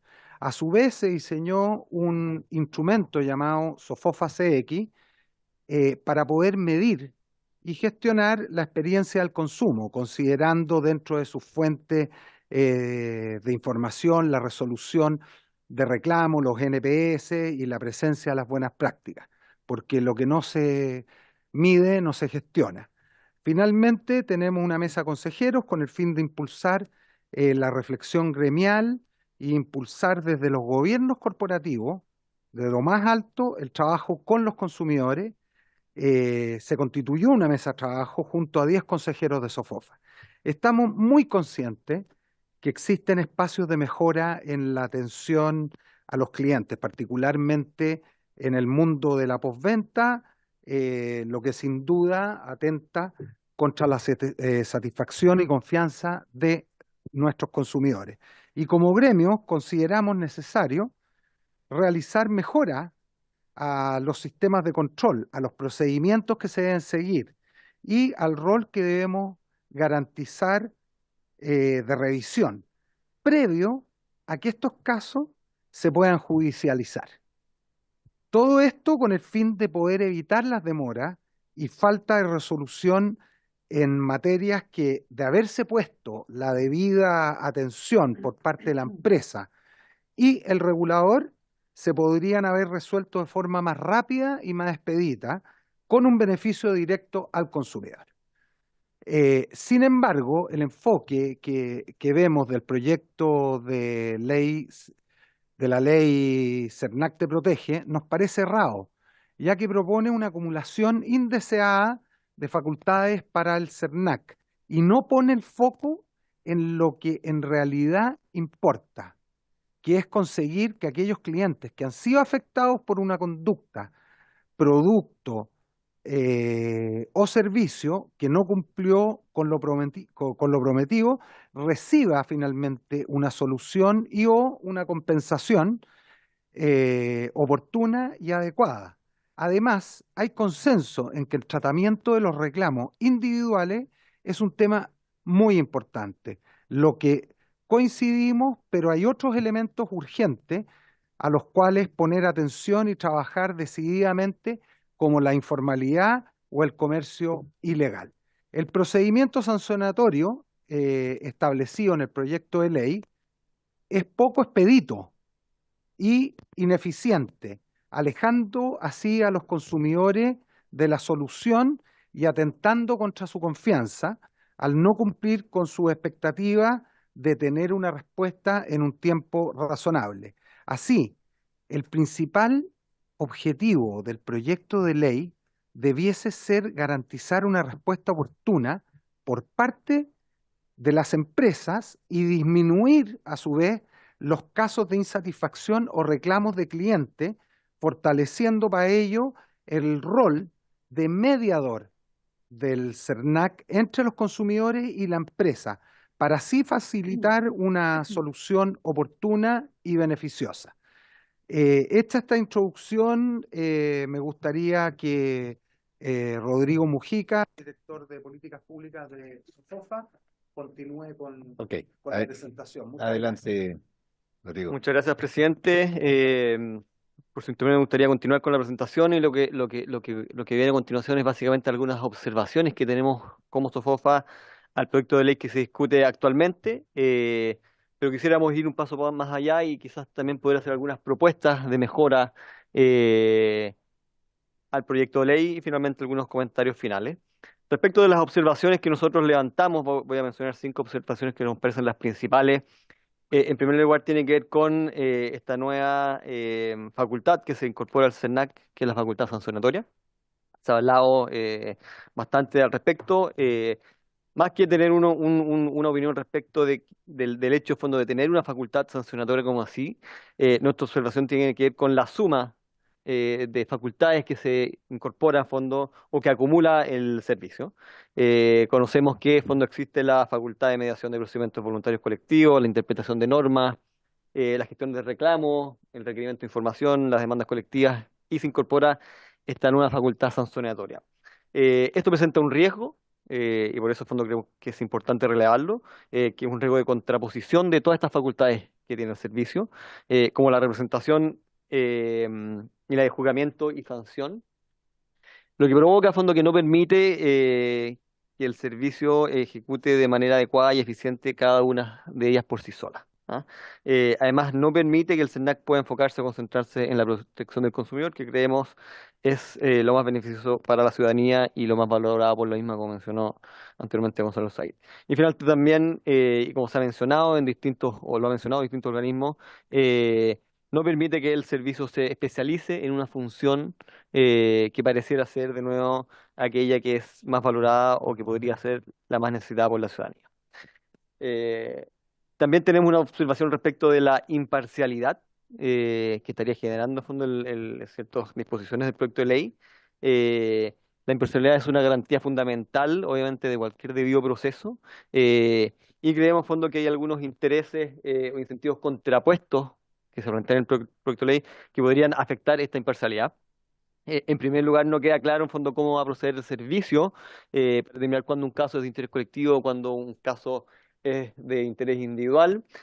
También faltan elementos que garanticen la imparcialidad del servicio cuando ha tomado una posición inicial, considerando en fondo que los informes gozarán de presunción legal para otros procedimientos y los funcionarios de esta institución van a poder actuar como ministros de fe. En tercer lugar, tenemos las murallas chinas que se establecen en el proyecto de ley, las cuales no aseguran, a nuestro juicio, que las distintas competencias o atribuciones del servicio no entren en colisión y tampoco que el SERNAC contará con la indispensable imparcialidad e independencia para poder ejercer sus distintas facultades. El SERNAC, de acuerdo al proyecto de ley, podrá iniciar procedimientos sancionatorios de oficio sin que exista una solicitud previa de consumidores y además, una vez ya iniciado este procedimiento de oficio, procederá igualmente a una sanción, aún en los casos en que se llegue a un acuerdo en la reparación al consumidor y este quede conforme. Lo que nos parece podría obviamente tener algunas consecuencias. Una tercera observación tiene que ver con el gobierno corporativo del servicio. Los problemas observados recientemente de imparcialidad son especialmente relevantes si se considera que el proyecto de ley no presenta ajustes estructurales al gobierno corporativo del SERNAC y a su institucionalidad, para que esta forma pueda llevar a cabo todas las funciones, las que ya tiene y las que se le estaría agregando. En particular, sigue siendo riesgoso la falta de independencia del gobierno de turno y la excesiva centralización de responsabilidades que tiene el director nacional. Y además se desconoce que, a pesar de la creación de esta nueva subdirección que va a estar a cargo, en fondo, de esta facultad, con ciertas atribuciones, esta subdirección, en fondo, seguirá siendo parte de la estructura de organización del servicio, seguirá siendo dependiente de la máxima autoridad del servicio, por lo tanto, obviamente no están las condiciones dadas para que con este gobierno corporativo esa imparcialidad se cumpla. Un cuarta observación tiene que ver con la responsabilidad del intermediario, que también es parte de lo que agrega el proyecto de ley. Se configura esta responsabilidad del intermediario en la venta de bienes y servicios, lo que podría afectar principalmente a las pequeñas y medianas empresas que hoy día venden parte de sus productos y de manera importante a través de estas plataformas. ¿Y por qué es importante? Porque obviamente se podrá exigir mayores garantías a los proveedores de las plataformas, por ejemplo, a las pequeñas empresas y también a las grandes. Eso va a traer mayores costos y obviamente algunos van a poder soportar aquellas mayores garantías o costos y otros no. Finalmente, un quinto comentario tiene que ver con el carácter oneroso que se plantea en el proyecto de ley, la eliminación del concepto de acto jurídico oneroso, que ya se refirieron anteriormente otros invitados, de la definición de consumidores o usuarios, podría provocar que todo acto podría ser reclamable ante el SERNAC, y eso obviamente podría llevar a una congestión innecesaria del sistema y del propio servicio, que atente contra justamente aquellas facultades que son más valoradas por la ciudadanía. Más allá, a fondo, de las observaciones que tenemos respecto al proyecto de ley, también tenemos algunas propuestas que creemos pueden ser relevantes para mejorar su espíritu y también, obviamente, mejorar o ir en la línea, en fondo, de lo que nosotros planteamos como objetivo del proyecto de ley, que es mejorar la relación, obviamente, de los clientes y los consumidores. En primer lugar, canales de postventa. Si bien el proyecto de ley establece la necesidad, a fondo, de la relación que que los proveedores tengan canales abiertos y conocidos de postventa, creemos que esto se debe revelar en el proyecto de ley. O sea, debe ser uno de los pilares y bases fundamentales para proteger esa relación consumidor y proveedor, de fondo impulsar la obligación de la existencia de canales abiertos y conocidos de postventa en las empresas, estableciendo formas de responder y plazos de resolución. Pero creo que es muy importante, de fondo, que estas formas de responder y plazos consideren las distintas realidades operativas y de tamaño de las empresas. O sea, la verdad que no hay una única solución para todos. Vimos la realidad de las pymes, vimos la realidad de otras empresas en distintos sectores y, por lo tanto, esta obligación, de alguna forma, de tener estos canales sí tiene que atender estas distintas realidades. En segundo lugar, la existencia de un nuevo requisito para el ingreso de un reclamo al CERNAC, la cual es, en fondo, que previamente el consumidor haya realizado una gestión de reclamo ante la empresa y que no haya encontrado una respuesta o una solución que lo haya dejado conforme o que haya sido oportuna en los tiempos razonables. Y eso obviamente que vaya acompañado de los antecedentes respectivos. De esta forma, la empresa siempre debe ser el primer canal de resolución de las diferencias, permitiendo dar a la empresa la oportunidad de responder y sobre todo descongestionar un sistema que hoy en día obviamente pareciera bastante congestionado. Y esto también permite al CERNAC iniciar un procedimiento contando con mayores antecedentes y eso obviamente mejora el proceso. En tercer lugar, o sistemas de resolución de conflicto entre las partes, o los ODR, Online Dispute Resolution. Básicamente proponemos que se permita e impulse la existencia de estos sistemas de resolución de conflictos. Hoy en día, una base de fondo en avances tecnológicos que es bastante importante, sistemas que están basados en la mediación entre las partes, pero que también consideran procesos de conciliación y finalmente también de arbitraje. Y que son administrados por terceros. ¿Ah? Este modelo podría considerar una suscripción obligatoria por parte de las empresas, por ejemplo, con venta a consumidores finales, pero de forma muy importante que sea de acceso gratuito, obviamente, a los consumidores.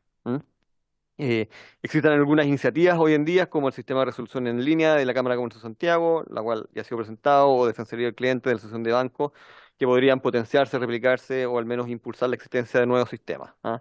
Entonces la regulación deberá reconocer la existencia de estos sistemas de resolución, generando estándares y criterios mínimos que respeten la distinta heterogeneidad de las empresas. Estos sistemas tienen algunos beneficios, voy a rápidamente pasar, obviamente reducción de costos para consumidores y empresas, da mayor accesibilidad y conveniencia, porque entre otras cosas están disponibles los 7 días de la semana, 24 horas del día, y se pueden buscar fondos soluciones en cualquier minuto. Son rápidos y eficientes y también obviamente permiten dar una mayor escala y resolver una mayor cantidad de casos que hoy en día no se pueden resolver. Una cuarta propuesta tiene que ver con el apoyo a las pymes. El Estado debe proporcionar apoyo a las pequeñas y medianas empresas, facilitando fondos que puedan acceder a estas herramientas de resolución de reclamos online, sin tener que obviamente cargar con los costos asociados. Y también, en fondo, como quinta propuesta, limitar el monto que define qué camino debe tomar el consumidor, establecer un monto potencial, relacionado al potencial perjuicio del consumidor que defina el camino que debe tomar. Cuando si va por un camino que tiene que ver con presentar un reclamo al CERNAC o presentar reclamo ante tribunales. En sexto lugar, establecer multa en caso de que las empresas no tengan sistemas de reclamo expedito o que no respondan a los reclamos. Asimismo, se podrían establecer multas en la medida que no se estuviese suscrito a uno de estos sistemas de resolución en línea que propusimos en el punto 3 anterior. Y en último lugar, fortalecer la fiscalización del comercio informal. Es un desafío muy importante que tenemos hoy como país y debe ser también un eje central de lo que tiene que ver con fortalecer la relación consumidor empresa, y básicamente se propone fortalecer esta fiscalización del comercio informal tanto físico como electrónico, en especial este último que ha tomado una relevancia importante en el último tiempo, pues es en dicho comercio informal donde los consumidores hoy se encuentran completamente desprotegidos frente a las distintas conductas de quienes ofrecen productos a través de los mismos. Solo para finalizar, presidente, usted medio algunos comentarios finales a materia de conclusión de nuestra presentación. En primer lugar, el proyecto de ley busca principalmente sancionar a las empresas sin proponer caminos alternativos que sean más eficientes y menos costosos, lo que finalmente no resuelve los desafíos que tenemos de cara a los consumidores y no fortalece esa relación que creemos es relevante. se debe seguir avanzando en mejorar y robustecer la relación entre las empresas y los consumidores. Para ello es necesario fortalecer el CERNAC y al mismo tiempo promover la opción de mecanismos de resolución de conflictos adecuadas, tanto internos a la empresa como externos de la misma, en donde la mediación toma un rol que creemos que es preponderante. Y con lo anterior, el CERNAC verá fortalecido su rol como mediador y facilitador de los casos individuales y lo que creemos muy importante en línea con lo que iniciamos esta presentación, impulsar a la empresa a robustecer sus canales de postventa y dar respuesta a fondo a los consumidores, fortaleciendo esa relación entre las partes. Eso, presidente, y quedamos atentos a dudas o preguntas que puedan Muchas tener gracias, los miembros de la comisión. Rodrigo, Gonzalo también. Muchas gracias a todos los expositores, son muy buenas, las exposiciones muy profundas desde el punto de vista. Subsecretaria, ¿algo que decir?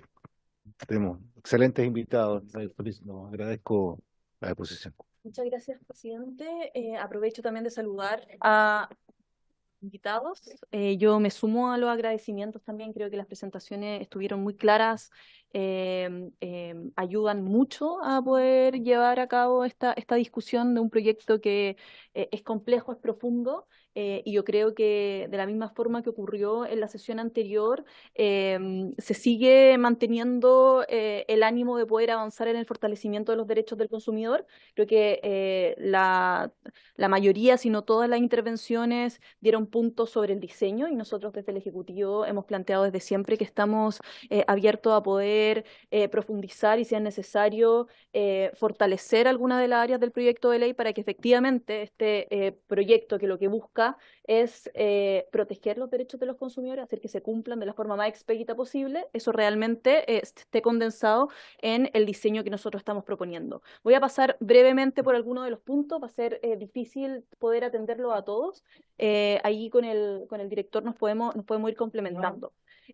Lo primero sobre las micro y las pequeñas empresas. Yo creo que acá quizás hay un par de puntos que me gustaría esclarecer.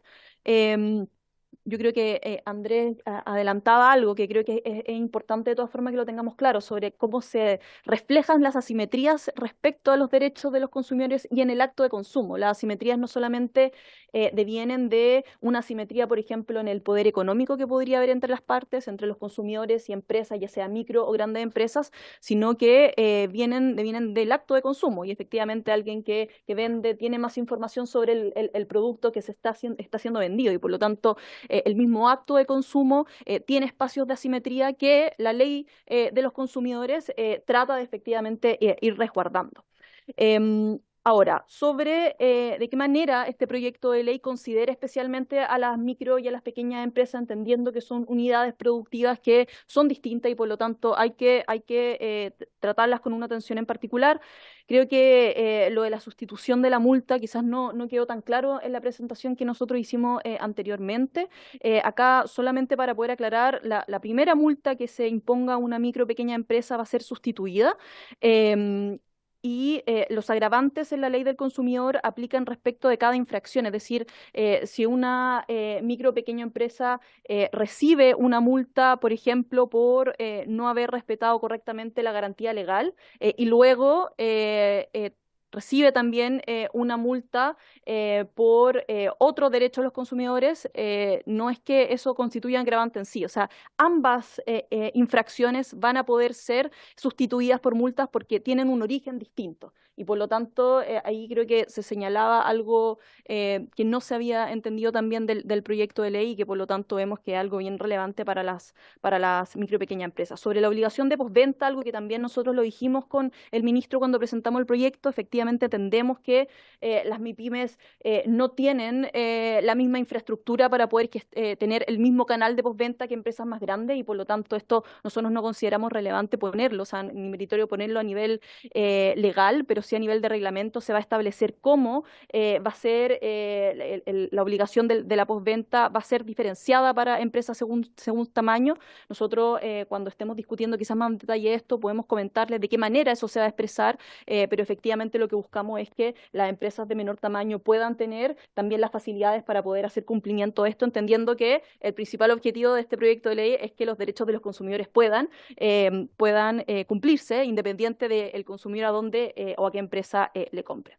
Sobre particularmente lo que Hernán y la CONADECU señalaba, también nosotros comentar a la comisión que hemos estado en conversaciones con la CONADECU para ver de qué manera los puntos que ellos también establecieron acá son recogidos por el proyecto de ley, de qué manera podemos también fortalecer cierta área, entendiendo que algo que nosotros como con el ministro, algo que mencionamos cuando vinimos a presentar el proyecto es que nosotros entendemos que la protección de los derechos de los consumidores viene desde el fortalecimiento de un ecosistema donde participan distintos actores.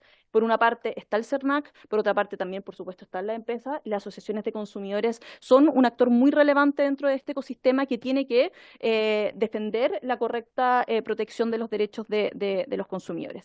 Y en ese sentido, dos puntos que planteaba la CONADECU, por una parte, la compatibilidad o la coordinación de la gestión de reclamos por parte de las asociaciones de consumidores y de CERNAC, en esta idea de que quizás el proyecto, por el diseño que nosotros estamos planteando, podría excluir a las asociaciones de la gestión de reclamo.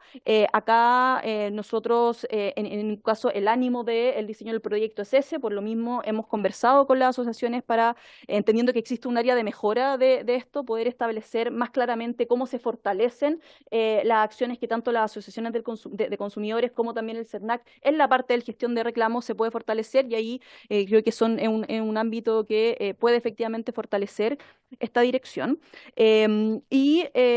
Lo segundo es quizás este cuestionamiento sobre la vía directa para poder seguir por los canales de los juzgados de policía local, por ejemplo, para poder demandar indemnizaciones por daños de algún perjuicio allí.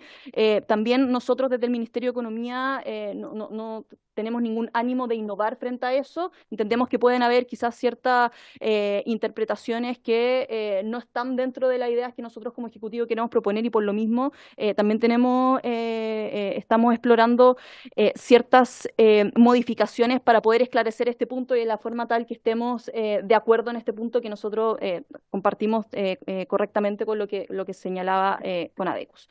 Finalmente, en la presentación de SOFOFA, acá quiero decir dos puntos. O sea, lo primero, como algo que también hemos subrayado en varias oportunidades, es que el principal objetivo del proyecto es garantizar que los derechos del consumidor se cumplan de la forma más expedita posible. No es un proyecto que busca, como decía bien el ministro, maximizar la recaudación vía multas. Y en ese sentido, nuestro diseño, además de dotar de mérito ejecutivo a las mediaciones que las asociaciones de consumidores, por ejemplo, hacen, las reducciones de multa antes de la resolución de término del procedimiento administrativo, el establecer como derecho, además, la gestión del reclamo, son señales claras de que efectivamente nuestro proyecto de ley lo que está buscando es que la solución llegue lo antes posible y no efectivamente que se pueda interponer la multa que puede resultar si es que algún derecho del consumidor no se está cumpliendo adecuadamente. Pero acá yo quizá haría una salvedad. Recordemos siempre que lo que nosotros estamos acá viendo son derechos ya establecidos por la legislación. Entonces, lo que a nosotros nos corresponde es poder ver de qué manera estos derechos se están cumpliendo efectivamente. Y por lo tanto, por ejemplo, algo que se ha mencionado en distintas ocasiones es ver cómo se pueden buscar mecanismos de resolución de conflictos que antecedan efectivamente a este procedimiento sancionatorio. Desde por parte del Ejecutivo estamos más que disponible a poder fortalecer ese área. Sin embargo, el fortalecer estos mecanismos de resolución de conflictos alternativos no puede limitar la forma en que los consumidores ejerzan sus derechos. Y en ese sentido nosotros estamos convencidos de que las facultades sancionatorias que el CERNAC, que nosotros le estamos entregando al servicio a través de este proyecto, son necesarias porque lo que aseguran es que si es que fuera de estos mecanismos de resolución de conflicto alternativo y todas las medidas que yo anteriormente les explicaba no se están cumpliendo, tenemos que asegurarnos de que la ley de todas formas se cumpla. Y para eso, efectivamente, cuando persista un incumplimiento por parte de la empresa, está efectivamente la facultad sancionatoria que hoy día este proyecto de ley le entregaría al SERNAC y se estaría haciendo cargo de un ámbito en el que hasta ahora los consumidores están desprovistos de una mejor atención. Eso, presidente. Muchas gracias. Muchas gracias, subsecretaria. Diputada. Muchas gracias, presidente, por su intermedio. Saludar a todos los invitados, realmente agradecer sus exposiciones que son muy clarificadoras. Algunas son para un lado, para el otro, pero yo creo que aquí, tal como lo dijo la subsecretaria, todos estamos enfocados en fortalecer los derechos de los consumidores y consumidoras. Así que eso es un buen aliciente para y eso nos da una cuota de optimismo de que podemos tener un avance importante en la tramitación de este proyecto para que llegue a buen término. Y yo lo único que quiero reforzar también es lo que señalaron los profesores. Agradezco mucho sus exposiciones y también la subsecretaria respecto de que tenemos que considerar que este proyecto deja la sanción como última ratio. O sea, eso está claro. Se pueden fortalecer, tal como señaló la subsecretaria también por su intermedio, presidente, los mecanismos preventivos de mediación, pero esta última ratio no puede faltar. Tiene que continuar. Eso, muchas gracias. Gracias, diputada. Agradezco nuevamente a los expositores, los que están online, a Carlos, que está allá, y a todos los que están acá presentes. Nosotros, la verdad que estuvo tan buena la sesión que le pedí al secretario que la comprimiera y se la mandara por WhatsApp a todos los diputados, que incluso algunos no pudieron estar, para que lo vieran, porque hay distintas visiones y hay profundidad en cada una de las posturas. Yo se los agradezco a todos, así que vamos a tener una buena legislación, ¿eh? Habiéndose cumplido el tiempo de la sesión, esta se levanta.